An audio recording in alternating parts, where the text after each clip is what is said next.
Blender is an interesting software, and so are the myths about Blender floating around on the internet. And today, I'll be busting some of the biggest myths related to Blender. And yes, some of these might even be slowing down your progress of your Blender journey. So it's time to clear them up once and for all. But before starting, if you are a Blender artist, a 3D enthusiast, or you just love cool designs, then do check out the JB 3D Studio merch store. We have got exclusive Blender and 3D themed hoodies, stickers, bags, and other accessories, all this to level up your creative journey. Apart from this, you can also get high quality 3D models, Blender files with materials, textures, and other digital products all put together on this merch store. So whether you want to show off your 3D passion or grab some must-have creative tools, there is something for everyone on this store. Also, use the code WELCOME30 to get flat 30% off on all the orders. Every purchase directly supports the channel and helps me keep creating more valuable content to help you in your Blender journey.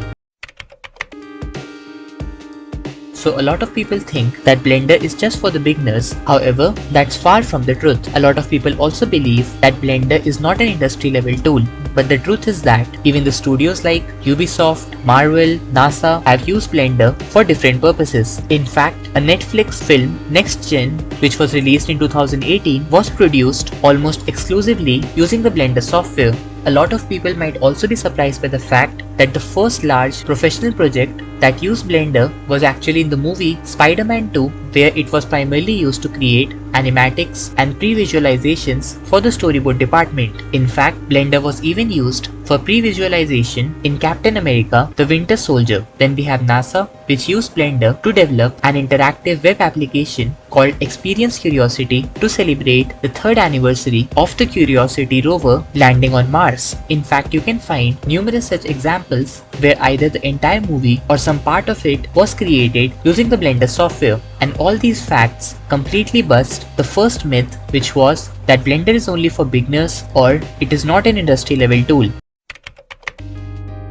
A lot of beginners think that they need a high-end PC to use Blender, but that's not always true. Blender is optimized to even run on low and mid-end PCs, but yes, everything will depend on what you want to do in Blender. If you want to model, sculpt, texture, and animate simple scenes, then even a basic PC with integrated graphics can work fine. Also, in many cases where you are into high poly sculpting, physics and simulations, or even heavy rendering, upgrading the RAM of your PC can be a very useful thing which can reduce your cost that you might otherwise spend to buy a completely new PC with high specifications.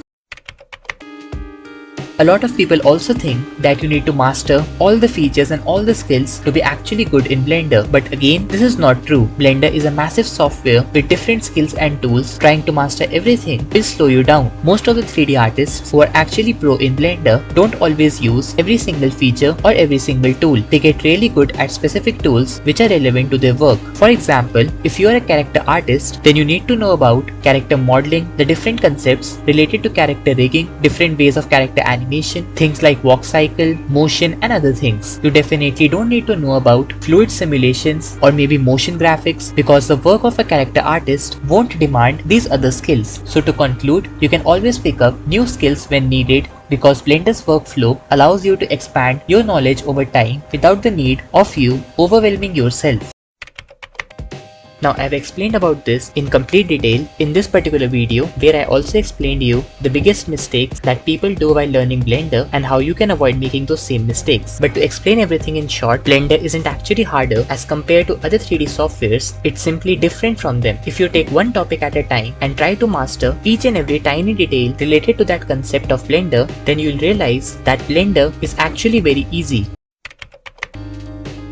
So a common mistake that many beginners make is thinking that high poly models are always better. Yes, I do agree that in general, more polygons mean a better 3D model. But when we talk about optimization, then creating low poly models can be very efficient. So when you're working on sculpting details or for close-up shots in pre-rendered cinematics, or if you are 3D printing any particular model, then in that cases, you should go for high poly models. But in cases where you are developing a game, then optimization is the king. And in such cases, low poly models skills can be very useful for saving the resources. Apart from this, more polygons doesn't always mean more quality, because even if you have a low poly model and you know how to use smart topology, normal maps, textures, then you can make it look like a high quality 3D model, and that too with optimization. So did any of these myths surprise you? Let me know in the comments which one you used to believe before watching this video. And if you want to master Blender, then do check out my latest courses from the link in the description and the pinned comment. And so don't forget to subscribe to this channel for more such videos,